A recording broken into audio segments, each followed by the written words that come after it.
Broncos country, what is going on? Man, the Broncos have signed safety Talanoa Hufanga. We got a new safety. We got a new background. We got a new setup here in the studio. So appreciate y'all tuning in, man. I am pumped. This is one of the guys that the Broncos I've been talking about. Makes a lot of sense for the Broncos because he's a kind of low risk but extremely high reward player.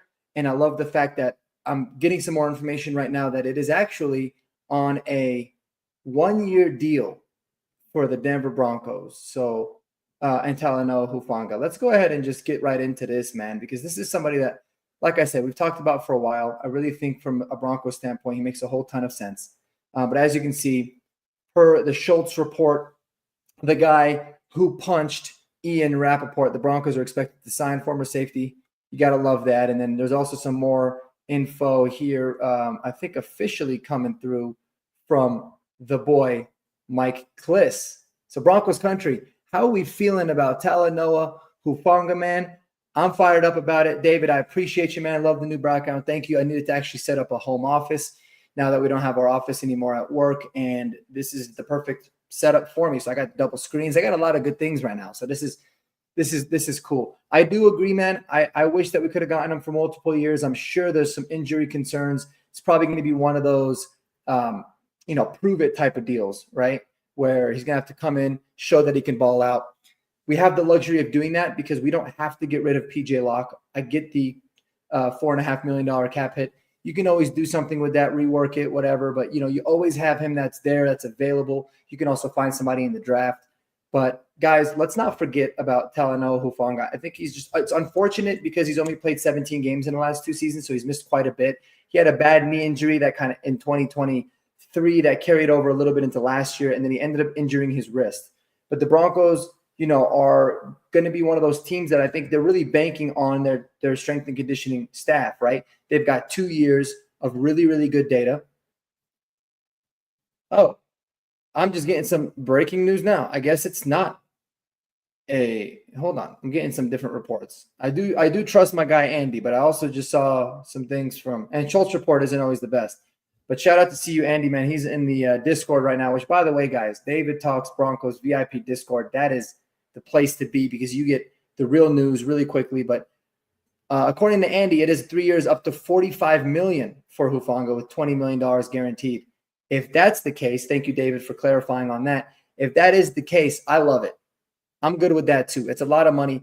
But I look at it like I don't care about the $45 million. It's about the $20 million guaranteed, whether it's a 2-year $20 million, which is a 10-year, $10 million a year, or even 1 year, $20 million, and you can get out of it later and have some dead cap. That's not a big deal of a contract. So I do like the fact that it's if that's going to be the case, which, like I said, I'll work to confirm it, but usually Andy is on it before anybody, man. But people are really forgetting, Talanoa Hufanga is a former All-Pro safety, All-Pro, just 2 years ago in 2022. Had huge expectations for the 2023 season before he ultimately got hurt. But he was having a hell of a year that year as well. Super talented player, guy flies around. He's going to be an awesome addition to our secondary. PJ Locke was somebody that obviously the Broncos and Broncos country felt like we could upgrade. He's also missed eight games in the past 2 years as well. So it's not like he doesn't have any injury concerns, but I love it. I really do like it. Never been the biggest fan of spending a whole bunch of money on the safety position. But given, Brandon Jones has got probably arguably one of the best deals in terms of his production versus what he's getting paid. And you got to love it. There's just breaking news like crazy, man. The Bills are getting Josh Palmer. Things are going nuts. But let's focus on the Talanoa Hufanga deal for a little bit. Like I said, somebody that's been on my radar for a really, really long time. David, what's going on? David Bedford, what's going on? Only 25 years old, just like David says here, man. So, yeah, I'm feeling super good about this deal. I've really kind of targeted Hufanga as somebody that makes a lot of sense for the Broncos. I love to go after guys that are younger, that have a ton of upside, a lot of it, right? We had heard earlier that the Broncos came to terms, or it was late last night, they came to terms with DJ Jones. I made a whole video about how we shouldn't re-sign him. I'm still not the biggest fan of the deal, but given where you saw a guy like Milton Williams go and the kind of money, I guess it makes sense. DJ Jones is a great locker room guy. He's somebody that the teammates love. So there's no doubt that in that sense, it makes, it makes a lot of sense. Would I have preferred that we look to upgrade the position? Yes, but that doesn't mean that we still can't. We're probably just going to have to look at it through the draft.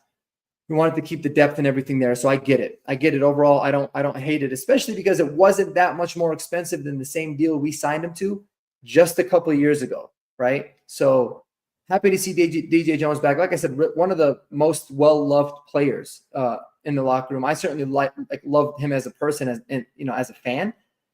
I just don't know where he's at. Is he going to be on a downward trajectory moving forward? What is that going to look like? But kudos to him, man. That's awesome. But Talanoa Hufanga, Broncos country, how the hell are you feeling? Andy, I couldn't agree more. And thanks for clarifying. I saw a couple of different reports. One was showing that it was a one-year deal. I think that has since been actually removed. So, damn. It's like that. Let's see. Yeah, absolutely right. Rap sheet came out. Andy is on it, man. And I'm telling you guys, I have all the notifications turned on. But Andy and a lot of the guys are on it right away in the David Talks Broncos VIP Discord chat. So guys, for real, check it out. It's dope. David, if you can, man, put the link in the chat here. That'd be awesome as well. But it's free to try it out. Come hang out with the boys. And this is the best time to do it, man, because you're getting awesome, not only great content and great breaking news right away, but you're getting a lot of really good perspectives, and it's not like everybody's always agreeing with everything like you see in a lot of Discord chats. There's some people disagreeing, telling why, staying respectful, and it's dope. So I love it. I love it. Who do you guys want to see next, man? So Broncos finally got somebody on the board. Talanoa Hufanga was part of my top 5 list. I love that.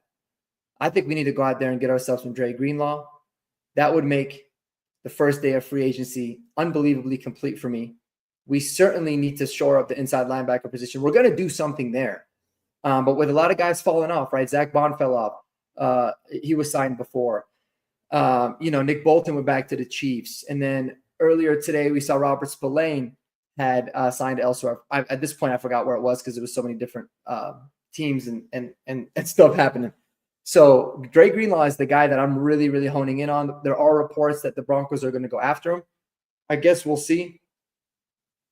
Crazy stuff coming up every 2 seconds. So I'm all for it, man. But I want to see Dre Greenlaw. I think we just need to make a splash at inside linebacker.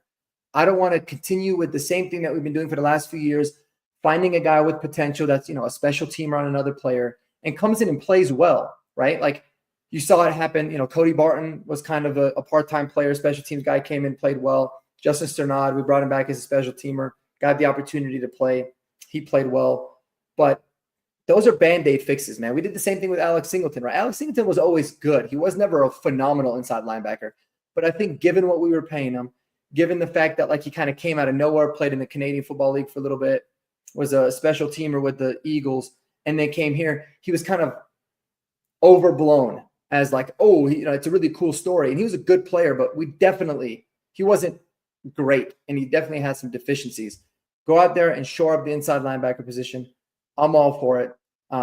So let's see. And then obviously the Evan Ingram news from this morning had me super fired up. I was on my way driving to work. I'm on my phone. I'm driving. It was very dangerous, but I would love to see that get shored up. A lot of it's going to be about the physical, right? He messed up his shoulder last year. If the Broncos feel comfortable about the shoulder, I expect for them to sign him. I don't think he leaves the building. If he does, we'll have to go ahead and see. But man, let's assume we get Evan Ingram. We got Talanoa Hufanga now. I think it's a really, really good start.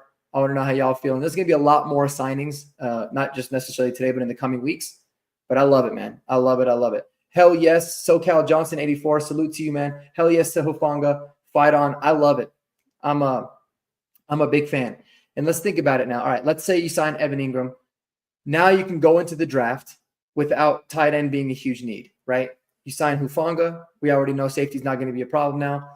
You're able to get Greenlaw, and you get one of these running backs. You can really go into the draft with no big holes. I'm curious, guys. I want to know what you guys think about who do we get at running back now, right? A lot of these guys are kind of it's a little bit dead on the market, but I think with Aaron Jones going last week, it kind of yesterday it kind of reset a lot of things. I wanted him; he made sense. Najee Harris doesn't seem to have any reports that he's being tied to the Broncos, which I'm totally fine with. You still got Rico Dowdle, you still got a couple other dudes. Elijah Mitchell was signed off. So really, really interested to see what the Broncos do in running back. I think the favorite right now is that we're going to trade for somebody. We're going to make a trade for that position because then you can have a little bit more control. You can kind of pinpoint who you want to get. I don't want to really speculate as to who. Obviously, there's ETN we've talked about, but I don't really know who else is going to be involved in trade rumors. But we'll see, because when you look at the market, there's not really guys that entice you. But I want to know what you guys think in terms of a free agent running back, because I do think we still need to get one, even though this draft is loaded, and I think the draft is going to be the main place. You can't make it that obvious that we're going to go into the draft, and you don't want to force yourself to take, Omarion Hampton at 20 if there's other guys that you like, right? We talked about that a lot. So Dave is asking here, where do y'all think Zach Wilson goes? Oh, man, there's a lot of places I think for Zach Wilson that would make sense. Maybe the Giants, right? Maybe does he want to go back to New York? I don't know. But the Giants could make sense. He'll have an opportunity there. I've always liked the Tennessee fit because I think it'll give him a chance to compete. And if they end up going with Cam Ward, he'll still make sense because Cam Ward probably needs some time anyways. But yeah, I don't know. There's a lot of different places. And Jeremy, I agree with you, man. I agree with you. Like, I'm good with a rookie running back to go with Estime and Jaleel. I am, but I don't like the idea of going into the draft with that glaring of a need, right? And we might have to. We could probably sell the idea that we're good with Estime. And you know what? There's so many guys in this draft that are good that the Broncos might really like that we don't feel like we have to reach for one. We just go with the board and pick one up whenever. So it is a little bit of a unique year this year, just given how deep it is. But I got to get back to my work stuff. I'm using my lunch break to come live with y'all. I appreciate it. Let's go Broncos. I love the Talanoa Hufanga. So check out the Discord chat. Hope to see you guys all in there. And last couple things here. We got Jordan Mason. Jordan Mason makes sense. Isn't he an exclusive rights free agent or what happened with that? I don't know if they ended up tendering him. But Jason Mason. That's a cool name. Let me see something real quick. Yeah, he's a restricted free agent, but I didn't hear any news in terms of like if they've tendered him. There's just some things that say, what will they do? So Jordan Mason could be really intriguing, but otherwise it's kind of drying up. I still might be open to Rico Dowdle if he wants to come at a pretty cheap rate. So I guess we'll see. I guess we will see. All right, y'all. I gotta head out. I appreciate y'all tuning in, man. Go Broncos. Thanks for the love in the chat. And let's get it, man. Hopefully we got some good signings. I will be going live tonight. I might have some awesome VIPs from David Talks Broncos VIP join me on the live stream, so stay tuned for that. And otherwise, y'all take care of yourselves, man. Enjoy the day, and peace out.